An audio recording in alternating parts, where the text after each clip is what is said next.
नमस्कार, मैं आर के सक्सेना, मास्टरमाइंड कोचिंग रीवा मध्य प्रदेश। और मेरा ये जीके जीएस की क्लास है, उसमें मैं विश्व का भूगोल पढ़ा रहा हूँ।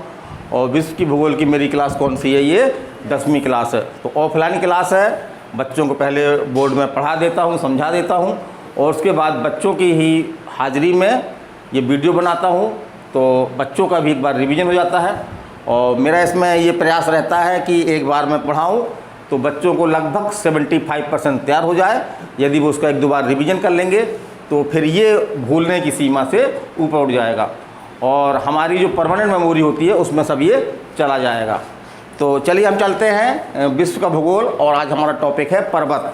तो पर्वत से जो क्वेश्चन बनते हैं उसको मैंने विशेष रूप से हाईलाइट किया है, तो आप भी देखिए इसको और इसका फ़ायदा उठाइए। तो पहले तो हम बात करते हैं कि पर्वत है क्या, है ना। पर्वत क्या है? तो वह स्थलाकृति जो उच्च स्थान वाला हो, है ना। कोई ऐसी पृथ्वी पर कोई ऐसी स्थलाकृति हो जिसका जो उच्च स्थान लिए हो, और जिसमें जो है वो ढाल कैसे हो? तीव्र हो। तो ढाल उसके जो है वो तीव्र हो, और जिसका ऊपरी क्षेत्र, ऊपरी शिखर जो है वो कैसा हो? संकुचित हो।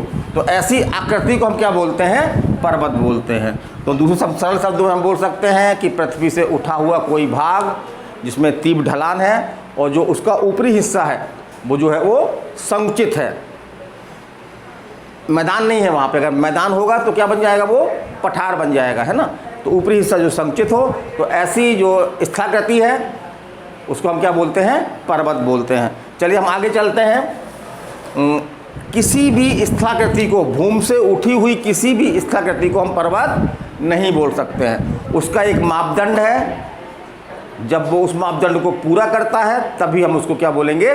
पर्वत बोलेंगे। तो मापदंड क्या है कि वो स्थलाकृति जो है वो कम से कम उसकी ऊंचाई कितनी होनी चाहिए? 2000 फीट में देखें तो 2000, और मीटर में देखें तो 600 मीटर। तो कोई भी भूमि से उठा हुआ ऐसी स्थलाकृति जिसमें तीव्र ढलान है और ऊपर का भाग संकुचित है, और उसकी ऊंचाई जो है वो 2000 फीट न्यूनतम ऊंचाई है, कम से कम, अधिक से अधिक कुछ भी हो सकती है, न्यूनतम 2000 फीट ऊंचाई है, या मीटर में 600 मीटर की ऊंचाई है, तो हम स्थलाकृति क्या बोल सकते हैं? पर्वत बोल सकते हैं। चलिए हम चलते हैं। अब हम बात करते हैं कि पर्वतों के प्रकार। तो पर्वतों का निर्माण कई तरह से होता है। तो पर्वतों की उत्पत्ति कैसे होती है? तो पर्वतों की उत्पत्ति जो है वो कई प्रक्रियाओं से होती है। तो उत्पत्ति के आधार पर पर्वतों को जो है वो मुख्य रूप से कितने भागों में बांटा गया है? 5 भागों में बांटा गया है। तो देख लीजिए हम कि पर्वतों के प्रकार उत्पत्ति के आधार पर, किसके आधार पर? उत्पत्ति के आधार पर जो है पर्वतों को कितने भागों में बांटा गया है? 5 प्रकार में बांटा गया है। अब हम उन 5 प्रकार का वर्णन करेंगे, और इसमें जो भी आपके एग्जाम लाइक क्वेश्चन बनते हैं उसको हम खास तौर से आपको बताते भी जाएंगे, तो उसको आप नोट करते जाइएगा। पहला आपका कौन सा है? बलित पर्वत। फिर आपका कौन सा है? बिलाक पर्वत। फिर आपका है अपशिष्ट पर्वत। फिर आपका है संकुचित पर्वत। फिर आपका है गुम्बदाकार पर्वत। तो ये 5 प्रकार हैं आपके। तो चलिए हम पहले लेते हैं बलित पर्वत। तो ये महत्वपूर्ण पर्वत है, ज़्यादातर क्वेश्चन आपके जो है इसी से बनते हैं। तो बलित पर्वत, तो इसे जो है वो एक नाम इसका और है, इसको क्या बोलते हैं? इसको मोड़दार पर्वत भी बोलते हैं। और इसका निर्माण कैसे होता है? इसका निर्माण जो है वो पृथ्वी के अंदर जो कुछ क्रियाएं होती हैं उसके कारण से जो पृथ्वी के अंदर चट्टानें हैं वो क्या होती हैं? मुड़ करके और ऊपर की ओर उठ जाती हैं और एक स्थलाकृति बना लेती हैं पर्वत की। तो इस प्रकार से बने पर्वत को हम क्या बोलते हैं? बलित पर्वत बोलते हैं। और इसका जो मोड़ा हुआ भाग होता है ना, जो मोड़ा हुआ भाग होता है वो क्या होता है? ऊपर उठ जाता है, और वो किसका काल ले लेता है? वो पर्वत का काल ले लेता है। तो इस तरह से जो बनते हैं पर्वत उसको हम क्या बोलते हैं? बलित पर्वत। क्या बात कर रहे हो? फिर हमने चित्र बना रखा बलित पर्वत का। मान लीजिए कोई एक चट्टान है, ये है ना, ये चट्टान है। अभी चट्टान ये मुड़ी, और मुड़ करके ये हिस्सा जो है इसका ऊपर उठ गया, तो ये एक आकृति बन गई ना पर्वत जैसी। तो इसी को हम क्या बोलेंगे? बलित पर्वत। और कुछ एग्जाम्पल हैं, क्योंकि बहुत सारे पर्वत हैं, तो कौन सा पर्वत किस प्रकार का है, किस प्रकार में आता है, ये क्वेश्चन आपका बनता है। तो बलित पर्वत में हमारा कौन सा आता है? हिमालय, जो भारत का मुख्य पर्वत है। हिमालय आपका बलित पर्वत है, और हिमालय आपका सबसे नया पर्वत भी है। ये कुछ एग्जाम में ये भी आता है कि सबसे नवीन पर्वत, माने सबसे बाद में पर्वत कौन सा बना, तो हिमालय बना। तो सबसे नवीन पर्वत हिमालय है। ये आपके एशिया में है। फिर आपके हम बात करते हैं यूराल पर्वत, ये आपका कहाँ पे है, मध्य रूस में है। फिर आपका अल्पस पर्वत, ये कहाँ पे है, आपका यूरोप में है। फिर है रॉकी पर्वत, ये आपका उत्तरी अमेरिका में है। फिर आपका एंडीज, ये सबसे लंबा पर्वत है। एंड पूछता है सबसे लंबी पर्वत श्रृंखला कौन सी है, तो वो है आपकी एंडीज। ये कहाँ पे है, ये भी क्वेश्चन आया है एग्जाम में, कहाँ पे है, दक्षिणी अमेरिका में है। फिर आपका एटलस पर्वत, ये कहाँ पे है, आपका अफ्रीका में है। और फिर भारत का अरावली, ये भी जो है वो बलित पर्वत है। लेकिन जैसे हमने बताया था कि ये बलित भी है और अपशिष्ट पर्वत भी है, ये दोनों की श्रेणियों में आता है। माने बलित पर्वत भी है ये और अपशिष्ट पर्वत भी है ये। और यहाँ पे हमने कुछ लिख रखा है, सबसे प्राचीन पर्वत, एग्जाम में आया है क्वेश्चन आपके ये कई बार, तो कौन सा है आपका, अरावली है।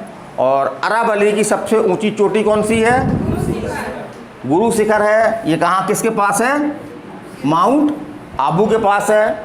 और जैसा हमने बताया कि ये बलित पर्वत के साथ साथ जो है वो अपशिष्ट पर्वत की श्रेणी में भी आता है। कौन आता है, अरावली पर्वत, है ना।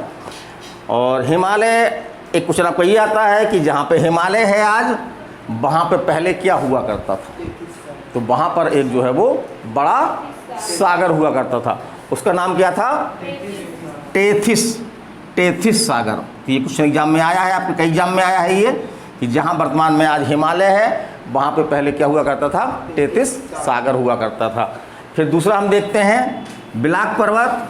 बिलाक को अपन बोलते हैं खंड बोलते हैं, है ना। जैसे उंगली में हम देख रहे हैं, ये उंगली में है ना, ये उंगली, ये बिलाक बन रहे हैं, ये उठे हुए बिलाक बन रहे हैं ना, इनको हम बिलाक या खंड बोल सकते हैं। तो इसी तरह से कुछ पर्वत होते हैं जो बिलाक के रूप में होते हैं ना, एक इस तरह पर्वत है, फिर नीचे धंसा हुआ हिस्सा है, फिर इस तरह पर्वत है। ऐसे पर्वतों को हम क्या बोलते हैं, बिलाक पर्वत बोलते हैं। तो भूगर्भ में होने वाले तनाव व खिंचाव के कारण, भूगर्भ में होने वाले तनाव व खिंचाव के कारण ऐसे पर्वतों का जो है वो निर्माण होता है। इसमें क्या होता है, चट्टान में जो है भ्रंश के कारण जो है वो चट्टान का बीच का हिस्सा क्या होगा, दब जाता है, नीचे की ओर चला जाता है। और अगल बगल का हिस्सा क्या होता है, ऊपर उठ जाता है। और पता पड़ता है कि नीचे धंसे के अगल बगल में क्या बन जाते हैं, पर्वत बन जाते हैं। तो इसी तरह के पर्वत को हम क्या बोलते हैं, बिलाक पर्वत या अवरोध पर्वत, क्योंकि अवरोध भी करते हैं ये, है ना। कोई सामने कोई आ जाए, हम जा रहे हैं, ऐसे जा रहे हैं और सामने ही आ गया, है ना, तो ये अवरोध हो गया। इसी प्रकार से धंसा हुआ भाग होता है, वहाँ से हम जा रहे हैं, पता सामने पर्वत आ गया तो अवरोध हो गया, इसलिए इसका नाम क्या है, एक अवरोध पर्वत भी नाम इसका है ये। और चट्टानों भ्रंश के कारण से ये बनते हैं और अगल बगल का भाग जो ऊपर उठ जाता है। जैसे हमने ये दिखाया आपका, है ना, ये चित्र दिखाया हमने ये, तो एक चट्टान है ये, इसमें भ्रंश हुआ तो क्या हुआ, ये हिस्सा नीचे दब गया, ठीक है, और ये हिस्से जो है ऊपर उठ गए, तो इसमें क्या बन गए, दो पर्वत बन गए ये।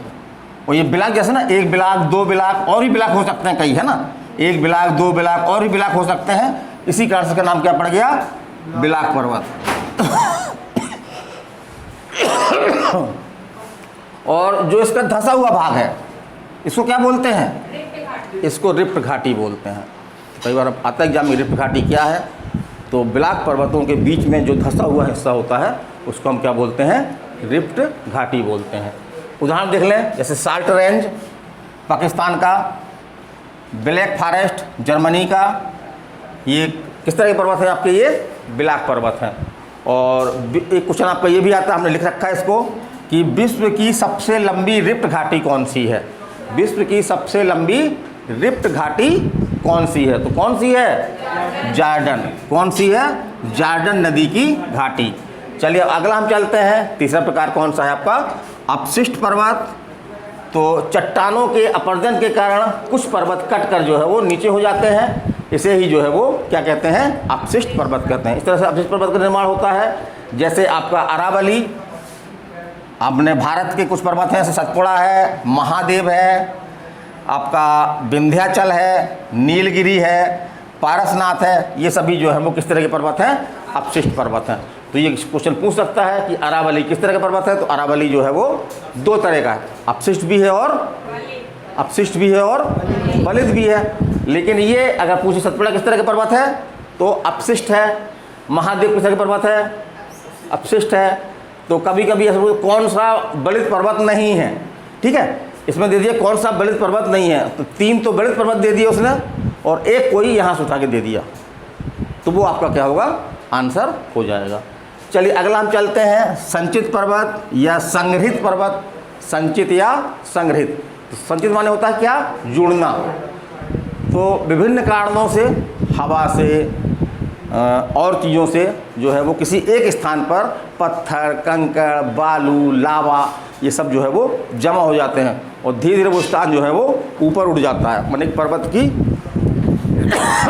आकृति ले लेता है। तो इस तरह जो पर्वत बनते हैं उसको क्या बोलते हैं हम, संचित या अपशिष्ट पर्वत।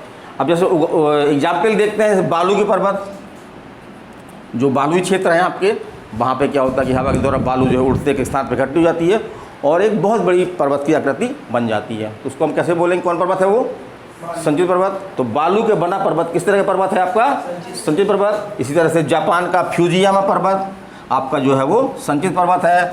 अमेरिका का रेनियर पर्वत, ये आपका जो है वो संचित पर्वत है। अगला आपका है गुंबदाकार पर्वत। तो गुंबद आपने देखी होगी, मंदिर और मस्जिद में जो गुंबद होती हैं, तो इन पर्वतों का आकार जो है वो गुंबद की तरह होता है। तो होता क्या है, ये प्राकृतिक कारण से बनते हैं। जैसे पृथ्वी के अंदर लावा वगैरह है, लावा है, मैग्मा है, तो वो क्या होता है कि जब गर्म होकर के वो पृथ्वी के बाहर निकलने की कोशिश करता है, लेकिन बाहर निकल नहीं पाता, तो भूमि का वो भाग क्या करता है, ऊपर उठा देता है और वहाँ पे क्या होता है, पर्वत की आकृति बन जाती है। तो इस तरह से कई जगह कह सकते हैं। तो इस प्रकार से अपन जैसे अपने शरीर में फोड़ा होता है ना, तो वो स्थान क्या होता है, ऊपर उठ जाता है। तो एक प्रकार से फोड़े पर्वत ही बोल सकते हैं इसको अपन। तो लावा जब भूमि को फाड़ने की कोशिश करता है, नीचे से दबाव बनाता है, लेकिन भूमि वहाँ से दरार नहीं होती भूमि में। अगर दरार हो जाएगी तो क्या बन जाएगा, वो ज्वालामुखी बन जाएगा। दरार हो जाएगी तो क्या बन जाएगा, ज्वालामुखी बन जाएगा। लेकिन वहाँ पे दरार नहीं हो रही, बल्कि वो हिस्सा उसने क्या किया, ऊपर उठ गया पृथ्वी का और एक पर्वत जैसी आकृति बन गई। और उसकी ऊंचाई कितनी हो गई, या तो 2000 फीट ऊंचाई हो गई, या इससे ज़्यादा हो गई, या 600 मीटर ऊंचाई हो गई। तो वो पर्वत बन गया। उस पर्वत को अपन क्या बोलेंगे, गुंबदाकार पर्वत। और इसका एग्जाम्पल है आपका जैसे कि हेनरी पर्वत, ये आपका अमेरिका में है हेनरी पर्वत। ये किस तरह का पर्वत है आपका, गुंबदाकार पर्वत है। तो ये बात की आज हमने पर्वतों की, और लगभग मैंने सभी जो एग्ज़ाम में क्वेश्चन आते हैं इसमें कवर करने की कोशिश की, लेकिन कोई भी चीज़ पूर्ण नहीं हो सकती, हो सकता है कुछ चीज़ें हमसे छूटी हो। तो इसको आप मिला करके पढ़िए, निसंदेह रूप से आपको इसका फ़ायदा होगा। तो चलिए अगले वीडियो तक फिर मिलते हैं। नमस्कार, धन्यवाद।